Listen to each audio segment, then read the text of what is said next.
welcome back to my channel. In today's video, we're going to talk about music. And today, ito yung hibok na hawak ko.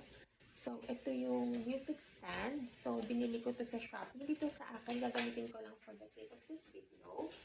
At ito yung binabasa ko. Tinatry kong basahin yung notes dito. Kasi nagtatry ko mag-piano, mag-kalimba, ibang musical instruments. So, kasi mahilig din ako sa music, so maybe pagkakitaan ko na to. Let's see kung paano ko siya pagkakitaan. Pero, ito yung starting point ng business ko. So, I am the owner. My name is Anya Ruivivar. I graduated from Philippine Women's University. I have my own small business and I'm humble about this. And I'm trying to learn how to build this, how to talk to clients, how to talk to